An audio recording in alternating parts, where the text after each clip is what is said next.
सिर्फ इस कहानी को ध्यान से पूरा सुनना, क्योंकि इसमें चिंता और डर को खत्म करने का पूरा सिद्धांत छुपा हुआ है।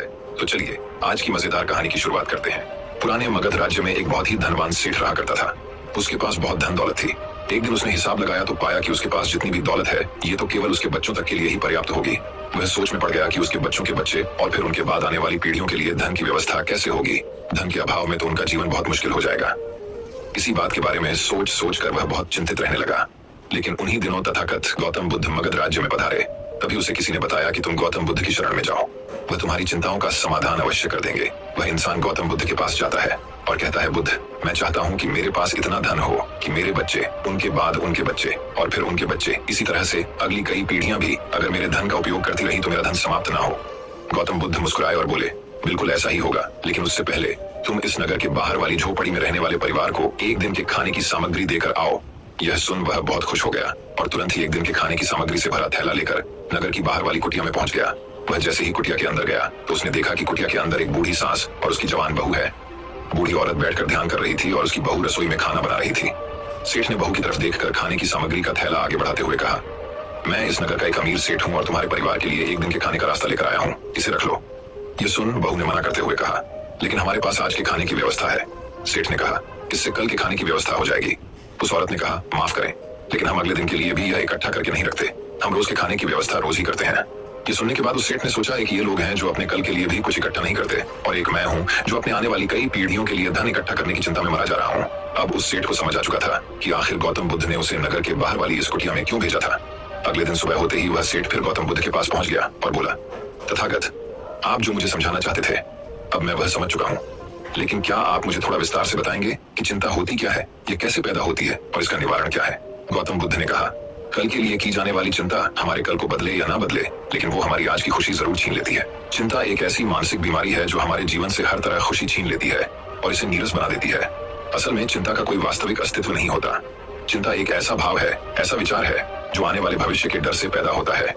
जिन चीजों के ऊपर हमारा कोई नियंत्रण नहीं, जिनके लिए हम कुछ भी नहीं कर सकते, उन चीजों के बारे में बार बार सोचना ही तो चिंता है। गौतम बुद्ध ने आगे कहा, जरा एक बार गहराई से सोच, इन चीजों में तुम्हारा बिल्कुल भी नियंत्रण नहीं, जिन्हें तुम चाहकर भी नहीं बदल सकते। अगर उन चीजों के बारे में तुम पूरा दिन ना भी सोचो तो क्या बिगड़ जाएगा।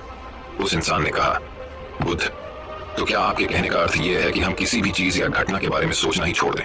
बुद्ध ने कहा, जीवन में जो भी समस्या आई है या फिर आने वाली है उसके बारे में विचार करके उसका समाधान निकालना यह तो हमारे बुद्धि का धर्म है, लेकिन उसी समस्या के बारे में निरंतर लगातार बार बार सोचना यह एक मानसिक बीमारी है। जब हमारा दिमाग किसी एक घटना, किसी एक विचार में अटक कर रह जाता है, उसी एक चीज या घटना के बारे में पूरे दिन सोचता रहता है, बस उसी चीज में कहर कर रह जाता है, तो ऐसा विचार हमारे जीवन से सारी खुशी, सारा चयन, सारा आनंद छीन लेता है। चिंता करने का सीधा सा अर्थ है कि जो हमारे जीवन में हुआ ही नहीं उसके बारे में व्यर्थ ही सोचते रहना। बुद्ध ने सेठ की तरफ इशारा करते हुए कहा, आखिर सोच सोच कर तुम क्या बदलोगे, लेकिन हाँ, अगर तुम उसके लिए कुछ कर रहे हो तो जरूर कुछ बदलाव ला सकते हो। लेकिन अगर उस चीज या घटना के बारे में तुम बार बार सोचना छोड़ दोगे तो कुछ भी नहीं बिगड़ने वाला। तो क्यों सोचते रहते हो एक ही बात के बारे में, क्यों अपनी हर खुशी और जीवन की शांति को अपने ही हाथों उजाड़ रहे हो। लोग भविष्य की जिन घटनाओं के बारे में सोच सोच कर परेशान होते रहते हैं, उनमें से ज्यादातर घटनाएं तो उनके जीवन में कभी घटती ही नहीं। चिंता करने से तुम्हारी आने वाली समस्याओं का समाधान नहीं होने वाला, लेकिन तुम्हारा आज का सुख चैन जरूर चला जाएगा। तुम एक बात का अनुभव करना कि चिंता से भरा एक घंटा तुम्हें पूरे दिन की मेहनत से भी ज्यादा थका देता है। असल में जब कोई अपनी घटना वास्तविक जीवन में घट भी जाती है वो हमें उतना दुख नहीं देती जितना हमने उसके बारे में मन में सोच सोच कर खुद को दुखी किया होता है। शिष्य ने गौतम बुद्ध से पूछा, तथागत, तो फिर आपके अनुसार जीवन जीने का सही तरीका क्या है। बुद्ध ने कहा, बीते हुए कल का दूसरा नाम है पश्चाताप, उदासी, और भविष्य का दूसरा नाम है संघर्ष। अगर आज हमारे मन में कोई इच्छा है और वो पूरी नहीं होती तो मन भविष्य की योजनाएं बनाने लग जाता है। भविष्य में सारी इच्छाएं पूरी होंगी ऐसा सोचने लगता है, लेकिन जीवन ना तो भविष्य में है और ना ही अतीत में। जीवन तो इस पल का नाम है, अर्थात इस पल का अनुभव ही जीवन का अनुभव है, और हम ये सब जानते हुए भी अनजान बने रहते हैं। या तो हम बीते हुए समय की यादों में खोए रहते हैं या आने वाले समय की योजनाएं बनाते रहते हैं और हमारा जीवन बीत जाता है। सिर्फ एक सत्य अगर हम अपने अंदर उतार लें कि ना हम बीते हुए कल को बदल सकते हैं और ना ही हम आने वाले भविष्य को देख सकते हैं, हम तो केवल पूरे धैर्य और साहस के साथ भविष्य का स्वागत कर सकते हैं, उसे स्वीकार कर सकते हैं। तो क्या ऐसा करने से हमारे जीवन का हर क्षण जीवन से नहीं भर जाएगा। सेठ ने कहा, बुद्ध, बात तो आप ठीक ही कह रहे हैं, लेकिन कितनी भी कोशिश कर लो चिंता तो होती ही है। ज्यादा नहीं तो घर परिवार की चिंता तो रहती ही है। बुद्ध ने कहा, चिंता होना तो स्वाभाविक है, लेकिन उस चिंता को चिंतन में बदलना हमारा काम है। चलो तुम्हें एक बात स्मरण कराता हूँ जो तुम पहले से ही जानते हो। तुम्हारे आने से पहले भी ये संसार था, ये समाज था, परिवार था, और जब तुम इस दुनिया से चले जाओगे तब भी ये सब कुछ रहेगा। तुम्हारे आने और जाने से इसमें कुछ ज्यादा बदलाव नहीं आया। वैसे भी तुम्हारे आने से पूर्व और जाने के बाद का समय तुम्हारे हाथ में है ही नहीं। तुम्हारे हाथ में है केवल और केवल वो समय जिसे तुम अभी जी रहे हो, वो समय जिसमें मैं अभी तुमसे बात कर रहा हूँ, तुम मुझे सुन रहे हो। बस यही तुम्हारे हाथ में है, और हर बार तुम्हारे हाथ में ही बस इतना छोटा सा ही एक पल आता है, और फिर वह हमेशा के लिए गायब हो जाता है। तुम इस पल का क्या करोगे? चिंता करके इसे बर्बाद करोगे? मैं तो यही कहूंगा कि हर इंसान को चिंतन करना चाहिए इस बात का कि कैसे इस समय का अधिक से अधिक उपयोग किया जा सकता है, कैसे अधिक से अधिक महान कार्य हम कर सकें, कैसे हम सब में आनंद बांट सकें। ध्यान रखना कि चिंता इंसान को उसकी चिता तक ले जाती है, और चिंतन उसके मन को कुंदन बना देता है। सेठ ने कहा, बुद्ध, मैं आपकी बात समझ गया कि हमें जीवन को ज्यादा गंभीरता से न लेकर इसे पूरी ऊर्जा और आनंद के साथ वर्तमान में जीने की कोशिश करनी चाहिए। सेठ ने आगे प्रश्न किया, लेकिन बुद्ध, अगर कोई इंसान चिंता से घिर चुका है तो वो इससे बाहर कैसे आ सकता है? गौतम बुद्ध ने कहा, तुम कभी किसी बड़ी सुरंग से बाहर निकले हो? कितना भयानक अंधकार होता है सुरंग के अंदर। हमेशा ही ये डर लगा रहता है कि अगर इसके अंदर फंस गए तो क्या होगा, कैसे निकलेंगे इस सुरंग से ही। लेकिन अगर ध्यान से देखें तो सुरंग चाहे कितनी ही बड़ी क्यों ना हो, सुरंग के दूसरे किनारे पर हमेशा प्रकाश ही होता है, और उस प्रकाश तक वही पहुंच पाता है जो उस पूरी सुरंग को पार करके सुरंग के दूसरे दौर तक पहुंचता है। और ठीक इसी प्रकार हमारे जीवन में कई बार हम लोग खुद को निराशा और चिंता की काली सुरंग में फंसा पाते हैं, जहां से बाहर जाने का रास्ता नजर नहीं आता, और ऐसा लगने लगता है कि यह जीवन ऐसे ही समाप्त हो जाएगा। लेकिन ऐसी परिस्थिति में ठीक उस सुरंग की भांति इस निराशा और चिंता को समाप्त करने वाला आशा का प्रकाश उसे ही मिलता है, जो निरंतर आगे बढ़ता रहता है, जो लगातार प्रयत्न करता रहता है। इसीलिए अगर तुम्हारे जीवन में कभी भी उदासी और चिंता का पल आए तो रुकना मत, बस लगातार प्रयास करते रहना, तुम्हें सफलता अवश्य मिलेगी। अब तक सेठ गौतम बुद्ध की बातें समझ चुका था। उसने बुद्ध का धन्यवाद किया और वहां से चला गया। लेकिन उससे पहले दोस्तों, कि मैं इस वीडियो को समाप्त करूं, मैं आपके साथ 5 ऐसे प्रैक्टिकल टिप्स शेयर करना चाहता हूं, जिनका इस्तेमाल करके आप अपने लाइफ में आने वाली बहुत सी चिंताओं और परेशानियों को काफी हद तक कम कर सकते हैं। तो जो पहली सीख है वो ये है कि जीवन को ज्यादा गंभीरता से लेना छोड़ दें, कि यह हो गया तो क्या होगा, वह हो गया तो क्या होगा। कुछ भी नहीं होगा। अगर कुछ हो भी गया तो आप उस परिस्थिति के अनुसार कोई ना कोई रास्ता निकाल ही लोगे। इस पृथ्वी को ब्रह्मांड में बनी हुई 450 करोड़ वर्ष पूरे हो चुके हैं, और अगर आप और मुझ जैसा कोई भी इंसान 100 साल चिंता करके चला भी जाता है तो इसमें इस ब्रह्मांड का कुछ भी नहीं बिगड़ने वाला। इसीलिए हर रोज खुद से ये बोलिए कि मुझे सिर्फ जिंदा नहीं रहना बल्कि जीना भी है। दूसरी सीख ये है कि हर छोटी छोटी बात के लिए चिंता करना छोड़ दें, जैसे ट्रैफिक में फंसने की चिंता, कोई छोटा मोटा पैसे का लॉस हो गया उसकी चिंता, आज ठंडा खाना खाना पड़ेगा इसकी चिंता, और ना जाने ऐसी कितनी फिजूल की चिंताएं हम अपने मन मस्तिष्क में लेकर रहते हैं। जरा एक बार सोच के देखिए कि जिस दिन आप अपनी आखिरी सांसें गिन रहे होंगे, क्या तब भी ये सारी परेशानियां आपको उतनी ही बड़ी लगेंगी जितनी आज लग रही हैं? नहीं ना। तब उस दिन ये सारी परेशानियां जो कि आज आपको पहाड़ जैसी लग रही हैं, एक छोटे से रेत के कण से भी छोटी लगेंगी। इसलिए हर छोटी बात के लिए चिंता करना छोड़ दें। तीसरी सीख, ये बात हमेशा याद रखें कि जीवन बहुत छोटा है। आप आज अभी और इसी पल भी मर सकते हैं। हम हर बात की चिंता इसलिए भी करते हैं क्योंकि हमें लगता है कि अभी हमारे पास बहुत समय है, हम बहुत सालों तक जिंदा रहेंगे, मरते तो दूसरे लोग हैं, मैं तो जीवित रहूंगा। इसीलिए लगातार खुद को याद दिलाते रहिए कि ज्यादा चिंता करने से कोई मतलब नहीं। हो सकता है कि आज का दिन मेरा आखिरी दिन हो। चौथी बात, आप यह स्वीकार कर लें कि इस दुनिया में कोई भी परफेक्ट नहीं होता, सबसे गलतियां होती हैं। इसीलिए लोगों को माफ करना सीखें। दुनिया में ईश्वर ने जो भी बनाया है सब बहुत खूबसूरत है। अगर हम उसमें अच्छाई नहीं देख पा रहे तो इसका मतलब ये नहीं कि वो चीजें खराब है, बल्कि इसका मतलब ये है कि अभी तक हम इतने मैच्योर नहीं हुए कि हम उस चीज में अच्छाई देख सकें। और पांचवी बात, लोगों की मदद करिए, बिना उन्हें बताइए। जब हम बिना किसी पर एहसान किए बस ऐसे ही उसकी मदद करते हैं तो हमें अंदर से एक गजब की शांति और सुकून का अनुभव होता है, जो हमें ताकत देता है किसी भी बुरी परिस्थिति से लड़कर उससे बाहर निकलने में।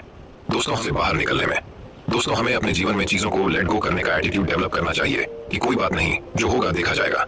कोई बात नहीं, जो हो चुका उसमें मेरा कंट्रोल नहीं था, अब जो होगा उसे मैं बेहतर बनाऊंगा। जीवन में सबसे ज्यादा मायने रखती है हमारी खुशी, और हम तभी खुश रहेंगे जब हमारे दिल और दिमाग में चिंताओं का बोझ ना हो। इसीलिए चिंता छोड़िए, सुख से जिए।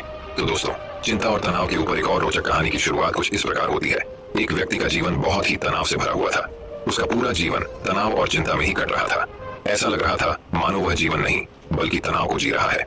जब तक उसका विवाह नहीं हुआ था उसे विवाह करने का तनाव था। विवाह हो गया तो पत्नी और घर के खर्चों को चलाने का तनाव रहने लगा। बच्चे ना होने का तनाव रहने लगा। बच्चा हो गया तो उसकी शिक्षा और भविष्य का तनाव सताने लगा। ऐसे ही अनेकों कारणों की वजह से उसका मन हर समय चिंता और तनाव से भरा रहता। वह इस तनाव से छुटकारा पाना चाहता था। तभी उसने एक दिन कुछ बौद्ध भिक्षुओं को अपने घर के सामने से भिक्षा लेकर जाते देखा। उन सभी बौद्ध भिक्षुओं के चेहरे पर असीम शांति और खुशी का भाव था। चिंता और तनाव तो उनके चेहरे पर दूर दूर तक दिखाई नहीं दे रहा था। वे सभी बड़े खुश और मस्त दिखाई पड़ रहे थे। उन्हें देखकर उस व्यक्ति ने सोचा कि शायद भिक्षुओं के जीवन में कोई तनाव नहीं होता और खुशहाल जीवन जीने का यही सर्वोत्तम तरीका है। इसलिए उसने एक दिन अपना घर बार छोड़ दिया और सन्यासी बन गया और एक गुरु का शिष्य बन गया। लेकिन तनाव कोई गांव या शहर तो नहीं है जिसे छोड़कर चले जाएं। इसका संबंध तो इंसान के मन से है। गृहस्थ जीवन का त्याग करके भिक्षु जीवन अपनाने के बाद भी उसे कोई राहत नहीं मिली थी। वह अब भी तनाव और चिंता से भरा हुआ था। अब उसके जीवन में नए तरह के कामों को लेकर तनाव रहने लगा, जैसे आश्रम के नियम पालन का तनाव, शिक्षाओं को ग्रहण करने का तनाव, गुरु की आज्ञा पालन का तनाव, रोज भिक्षा मांगने का तनाव और सभी चीजों के बीच में खुद को सर्वश्रेष्ठ साबित करने की होड़ लगी रहती थी। उसका तनाव कुछ दिनों तक तो सब कुछ ठीक चल रहा था, लेकिन फिर उसे अपने परिवार की याद आने लगी, उनकी चिंता सताने लगी। वह महसूस करने लगा कि उसके सांसारिक जीवन में भी तनाव था और उसके सन्यासी जीवन में भी तनाव है। फिर उसने सोचा कि तनाव तो दोनों ही जगह है। परिवार के साथ रहने में भी तनाव है और आश्रम में रहने में भी तनाव है। जब दोनों ही जगह तनाव में रहना है तो क्यों ना मैं अपने परिवार के साथ ही रहूं। यह सब सोचकर उसने आश्रम से भाग जाने का निर्णय किया। एक दिन वह आश्रम से भाग ही रहा था कि तभी उसके गुरु ने उसे देख लिया और पीछे से चिल्लाकर कहा, जिससे तुम भाग रहे हो वह तो तुम्हारे साथ ही है, फिर तुम्हारे भागने का क्या फायदा, आखिर कब तक तुम ऐसे ही भागते रहोगे। गुरु की आवाज सुनकर वह व्यक्ति रुक गया और बोला, गुरुदेव, मेरा जीवन तनाव से भरा हुआ था और उस तनाव से छुटकारा पाने के लिए मैं भिक्षु बन गया, लेकिन यहाँ भी मेरा तनाव कम नहीं हुआ, इसीलिए मैं अपने सांसारिक जीवन में वापस लौट रहा हूँ। गुरु ने कहा, वो सब तो ठीक है, तुम वापस लौट सकते हो, लेकिन कम से कम तनाव को तो यही छोड़ जाओ। वापस संसारिक जीवन में जाकर फिर उसी तनाव को लेकर घूमोगे तो यहाँ आने का क्या फायदा। किसी ने कहा, गुरुदेव, क्या ऐसा संभव है, क्या ऐसा हो सकता है कि मेरे जीवन का सारा तनाव गायब हो जाए। गुरु ने कहा, क्यों नहीं, ये बिल्कुल संभव है, लेकिन इसके लिए तुम्हें एक काम करना पड़ेगा। क्या तुम उस काम को करोगे? शिष्य ने कहा, जी गुरुदेव, आप बताइए तो मैं जरूर उस काम को करूंगा।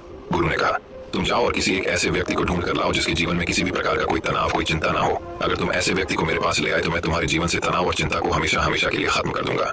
गुरु की बात सुनकर वह व्यक्ति बहुत प्रसन्न हुआ और एक ऐसे व्यक्ति की खोज में निकल पड़ा जिसके जीवन में ना कोई चिंता हो और ना ही कोई तनाव। वह बहुत गांव में घूमा, कई नगरों में गया, बहुत से लोगों से मिला, लेकिन उसे ऐसा एक भी व्यक्ति नहीं मिला जो तनाव और चिंता से मुक्त हो। तनाव और चिंता की बात करते ही लोग गंभीर हो जाते और अपनी जीवन की समस्याओं को इतना बढ़ा चढ़ा के बताते कि जैसे उनके जैसा परेशान और तनावग्रस्त व्यक्ति इस दुनिया में और कोई दूसरा है ही नहीं।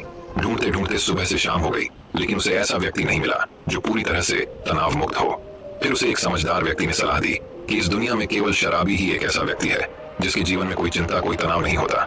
इसीलिए तुम एक शराबी को ढूंढो और उसे पूछो।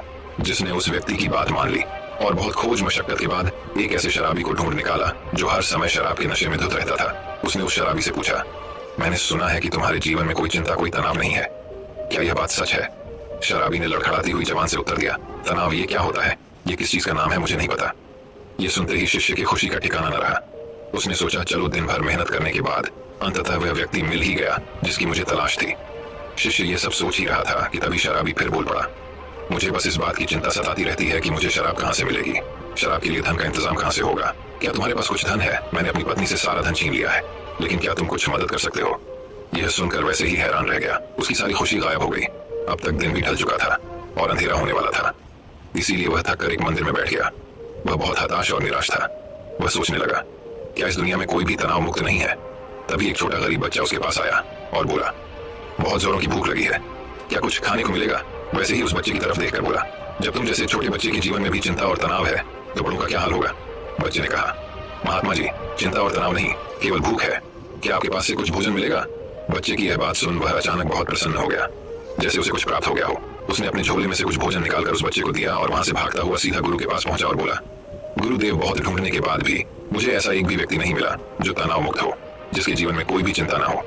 सभी के जीवन में कुछ ना कुछ चिंताएं हैं। जिसके पास धन नहीं है उसे धन की चिंता है, जिसके पास धन है उसे और अधिक धन कमाने की चिंता है। जिसके पास प्रेम नहीं है वह प्रेम के लिए चिंतित है, जिसके पास प्रेम है वह प्रेम से चिंतित है। जिसके पास काम नहीं है वह काम के लिए ही परेशान है, जिसके पास काम है वह काम से परेशान है। दुनिया में हर इंसान हर स्थिति में किसी न किसी वजह से परेशान है और तनावपूर्ण जीवन जी रहा है। लगता है इस तनाव से छुटकारा पाना संभव ही नहीं है। गुरु ने कहा, तनाव से छुटकारा पाना भी संभव है, लेकिन इसके लिए तुम्हें कुछ करना पड़ेगा। इसके बाद गुरु कुछ गीली लकड़ियां लाकर शीशे के सामने रख देते हैं और कहते हैं, इसमें आग लगाओ। जिसे उन गीली लकड़ियों में आग लगाने का बहुत प्रयास करता है लेकिन उसमें आग नहीं लगती, तो वह कहता है, गुरुदेव, ये लकड़ियां तो गीली हैं, फिर इसमें आग कैसे लगेगी? गुरु ने कहा, तो अब तुम क्या करोगे? इन लकड़ियों को सुखवाओगे या बैठकर चिंता करते रहोगे कि अब मैं क्या करूं? इन लकड़ियों में आग तो लग नहीं रही, क्या तुम्हारी चिंता करने से लकड़ियां सूख जाएंगी या फिर तुम थोड़ी सी मेहनत करके कुछ सूखी लकड़ियां इकट्ठा करोगे और आग लगाओगे? शिष्य ने कहा, गुरुदेव, आप ठीक कहते हैं, लेकिन हर चीज में कोई ना कोई चिंता तो होती ही है।